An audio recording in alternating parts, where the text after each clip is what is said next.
সবসময় ভিতরে থেকে থাকে যে আমরা একটা ভালো কিছু চ্যাম্পিয়নের জন্য। তো আমরা এখন একটা সিরিজ হয়নি, তো আমাদের বিশ্বাস আছে যে আমরা ভালো কিছু করবো। ইন্ডোরটাতে আমরা প্রসেসে বিশ্বাসী।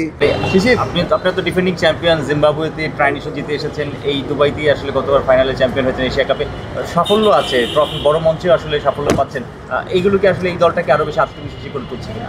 না, অবশ্যই। দেখেন, যখন আপনি প্রতিটা সিরিজে আপনার ম্যাক্সিমাম আমরা সবগুলো সিরিজে জিতছি এবং লাস্ট কয়েকটা সিরিজ ড্র হয়েছে। তো আমরা এখন একটা সিরিজ হয়নি, তো আমাদের বিশ্বাস আছে যে আমরা ভালো কিছু করবো। দলটা ব্যালেন্স কতটুকু আসলে গত এশিয়া কাপের এই এশিয়া এক বছরে আসলে কী পরিবর্তন আসলো দলে? পরিবর্তন শুধু আমি মনে করি এক্সপিরিয়েন্স। আমরা যতগুলো ম্যাচ খেলছি ওভারঅল ওয়ার্ল্ডে মনে এমন এত ম্যাচ কেউ খেলে নাই। আর সবাই এখানে এক্সপিরিয়েন্স প্লেয়ার এবং জীবন এখন অ্যাড হয়েছে, সো অনেক এক্সপিরিয়েন্স প্লেয়ার। সো ওই হিসেবে ইনশাল্লাহ ভালো কিছু। 2020-এ যখন বাংলাদেশ আন্ডার-19 ওয়ার্ল্ড কাপ জিতেছিল, নাবিদ নওয়াজ ওয়াজ কোচ দ্যাট টাইম। ওই দলটা কিন্তু হোম অ্যান্ড অ্যাওয়েতে প্রায় মোর দ্যান 50 অ্যারাউন্ড ম্যাচ খেলেছে, যে কারণে তারা এক্সপিরিয়েন্স হয়ে বিশ্বকাপে গিয়েছে এবং সাফল্যটা এসেছে। মনে হচ্ছে যে এবারও এই দলটাও ওই রকমই আসলে একটা শেপে আছে।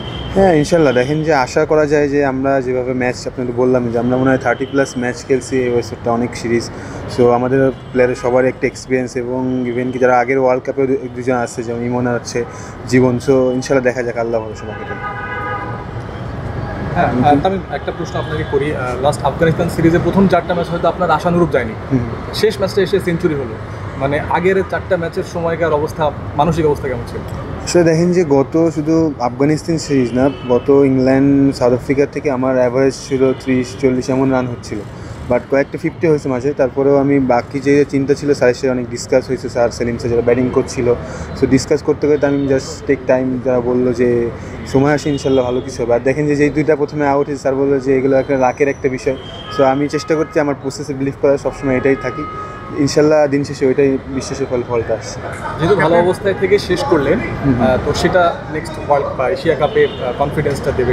হ্যাঁ, অবশ্যই। কারণ কি দেখেন যে আমরা সবসময় ভিতরে থেকে থাকে যে আমরা একটা ভালো কিছু চ্যাম্পিয়নের জন্য, কিন্তু ইন্ডোরটাতে আমরা প্রসেসে বিশ্বাসী। দেখা যাক, বাকিটা আল্লাহ ভরসা। ক্যাপ্টেন, আমরা তো পরপর 2বার চ্যাম্পিয়ন হলাম, এবার কি আসলে হ্যাটট্রিকের স্বপ্নটা দেখতে পারি? মানে কি মনে হচ্ছে আসলে? ভিডিও থেকে তো থাকবে ইনশাল্লাহ হ্যাটট্রিকের, বাট আমরা প্রসেসে বিশ্বাসী। দেখা যাক, আল্লাহ ভরসা। Thank you.